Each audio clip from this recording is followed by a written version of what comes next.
wasiirka caafimaadka Somaliland Dr. Saleebaan Ciise Axmed Xagle Toosiye oo casuumad rasmi ah shalay toole ku yimid wadanka Finland ayaa waxa uu ka qayb galay shir caalami ah oo ka dhacay caasimadda Helsinki. shirkaas oo looga hadlay mashruuca la yiraahdo Finsom oo ah dib u celinta aqoon-yahanada Soomaaliyeed dalkoodii. mashruucan oo ay dowladda Finland maalgeliso ayna fuliso ururka IOM waxaa shalay toole lagu heshiiyey mashruucan in qaybtiisii saddexaad laga fuliyo Somaliland iyo Puntland oo ay goobjoog ka ahaayeen wasiirka caafimaadka Somaliland Dr. Saleebaan Xagle Toosiye iyo agaasimaha guud ee wasaaradda caafimaadka Puntland Dr. Cabdirasaaq Xirsi. waxaa ka soo qayb galay wasaaradda arrimaha dibadda Finland iyo madaxda IOM sidoo kale aqoon-yahanada Soomaaliyeed ee degan wadankan Finland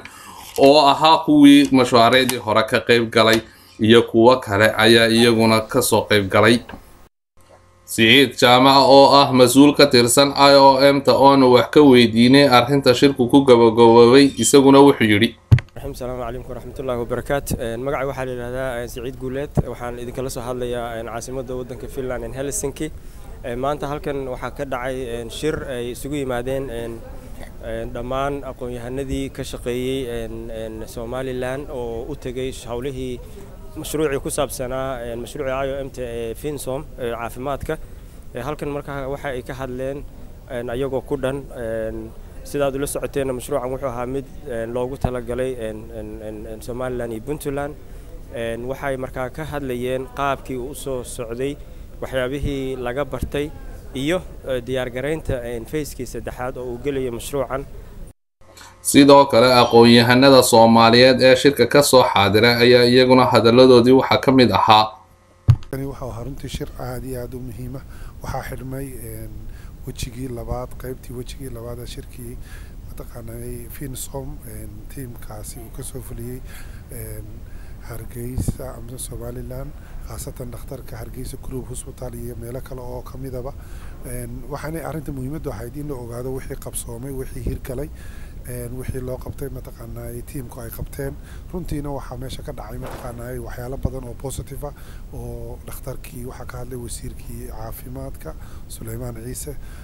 waxa kale oo ka hadlay mataqaanay agaasimiga guud ee isbitaalka Hargeysa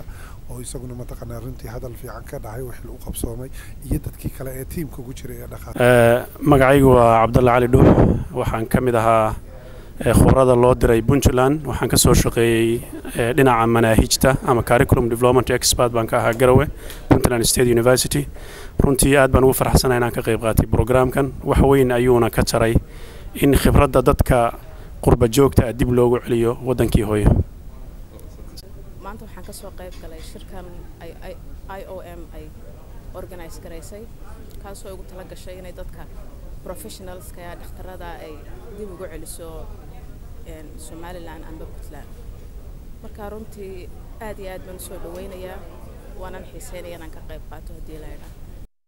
haddaba waraysi gaar ah oo aanu la yeelanay wasiirka Dr. Saleebaan Xagle Toosiye oo ka waraysanay socdaalkiisa iyo safarka shaqo oo halkan ku joogo waxa uu yiri socdaalkaygu wuxuu la xiriiray waa socdaal shaqo waxaan halkan u nimid inaanu la kulanno hay'adda IOM iyo dowladda Finland mashruuc dowladda Finland wado oo inaga caawiya maxaa heeday dhakhaatiirta iyo xirfadlayaasha kale inay u suurtageliya dhakhaatiirta iyo xirfadlayaasha kale inay wadanka yimaadaan oo ka shaqeeyaan iyaguna ay siiyaan mushaharka. sidoo kale mar aanu weydiinay shaqaalaha caafimaadka ee halkan laga dirayo oo ka mushahar badnaanaya kuwa wadanka ka shaqeeya inay carqalad ku keenayso wasaaradda caafimaadka waxa uu kaga jawaabay runtii waa way jirtaa arrintu laakiin dhakhtarna waa dhakhtar dowladda u shaqeeya oo mushaharkii dowladda ku qiimaysan dhakhtarna waa dhakhtar hay'ad ay keentay marka dhakhtarka hay'addu keentay anagu shaqo kuma lihin isagii hay'adda ayaa kontraatka gala. gabagabadii waraysigaasi waxaanu ku weydiinay wasiirka kalluumaysiga ee dowladdii Faroole oo buuhood la yimid oo dowladda Somalilandna amaanay sidoo u arko wasiirku waxaan yiri wasiirka ka tirsanaa wasiiradii Faroole hadlay waxay nin dawladdiisii dhacday oo